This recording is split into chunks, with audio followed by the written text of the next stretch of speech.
Bonjour Claire, bienvenue. Bonjour, merci. Ça va? Tout va bien? Très bien. C'est une bonne journée? Une bonne journée. Bon, ouais. C'est génial.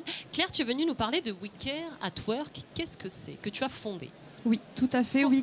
Co-fondé. We Care at Work, c'est une start-up de malades, au sens propre comme au sens figuré.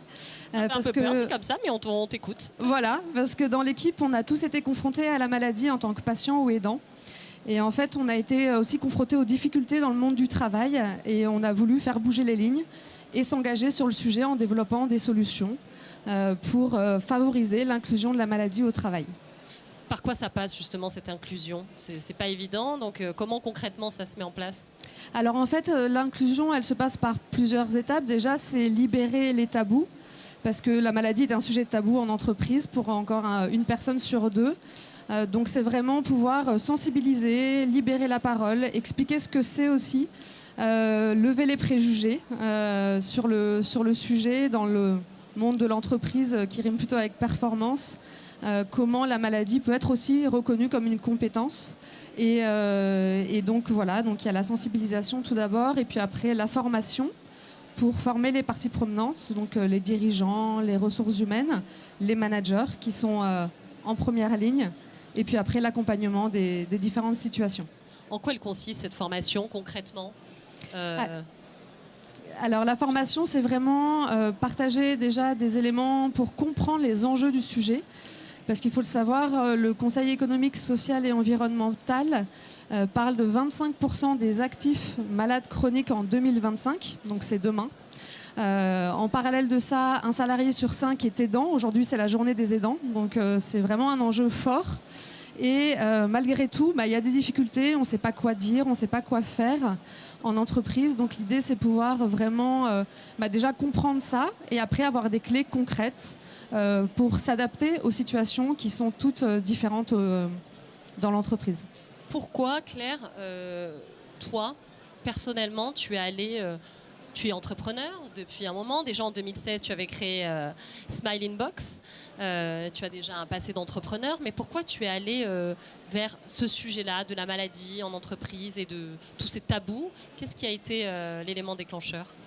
Alors, l'élément déclencheur, il y en a eu plusieurs. Déjà, c'est un déménagement. J'étais à Paris, j'ai déménagé à Marseille. Donc, j'ai voulu profiter de ce déménagement pour entreprendre.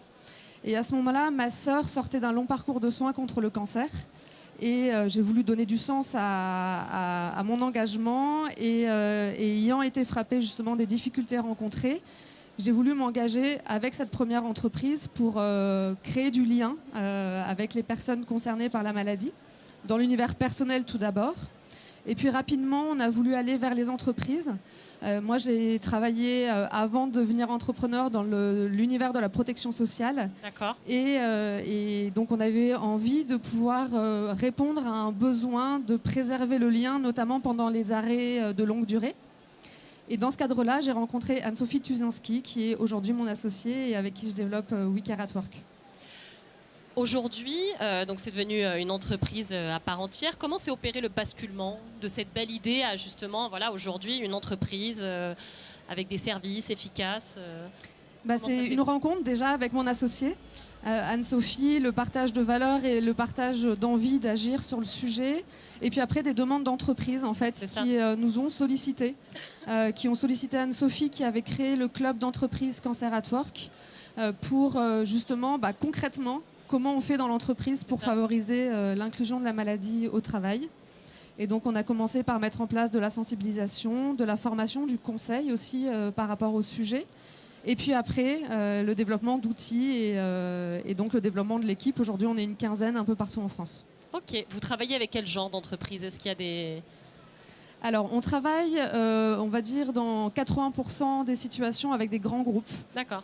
Des entreprises qui sont déjà engagées sur les sujets de l'inclusion, de la santé au travail, du handicap, qui sont déjà structurées pour répondre à aussi leurs obligations en matière de RSE, notamment. Mais nos solutions peuvent être aussi adoptées par des petites entreprises et on accompagne un certain nombre de TPE, PME, justement, qui peuvent être concernées par le sujet et qui peuvent mettre en place facilement des outils pour faire face à ces situations. Ça, parce qu'il y a différents, j'imagine, différentes possibilités de travailler avec vous selon la taille de l'entreprise, la façon de le mettre en place. À chaque fois, vous allez faire une petite prospection pour essayer de comprendre ce qu'il faut établir de besoin.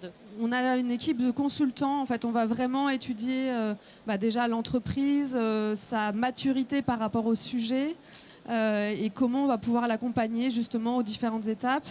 Déjà par rapport aux situations qui se révèlent, mais aussi en amont, en prévention, parce qu'il est important de pouvoir agir en amont des situations, parce que mieux vaut prévenir que guérir. Voilà, tout simplement. Bon vieil adage, mais ô combien fiable. Vous avez eu pas mal de moments charnières cette année, là, en 2022. Comment ça s'est passé ? Tout à fait. Là, on est en plein dedans, parce qu'à la fin du mois, on sort la nouvelle version de notre plateforme digitale, Alex. Notre objectif, c'est vraiment de démocratiser l'accompagnement.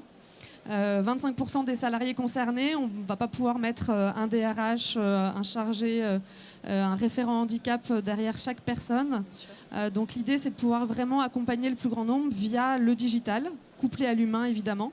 Et donc on a une plateforme qui aujourd'hui accompagne les salariés malades et qui à la fin du mois pourra accompagner aussi les managers via des parcours d'accompagnement pour les accompagner quand un collaborateur est concerné.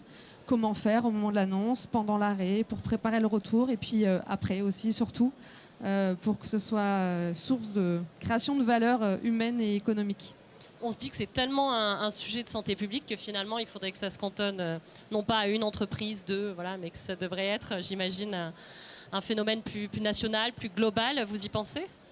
Tout à fait, au niveau national et puis même international. La maladie n'a pas de frontières, donc pouvoir se développer aussi.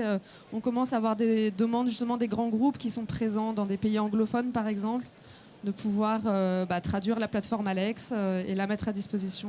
Comment on peut vous aider, Claire ?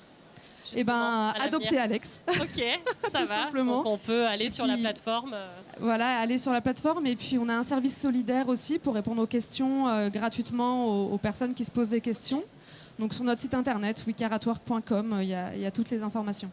Merci beaucoup Claire Desarnaud, c'était un plaisir de te recevoir sur ce plateau. Bravo pour cette belle initiative et longue vie à Alex. Donc. Merci beaucoup. Merci beaucoup, vous pouvez l'applaudir. Merci.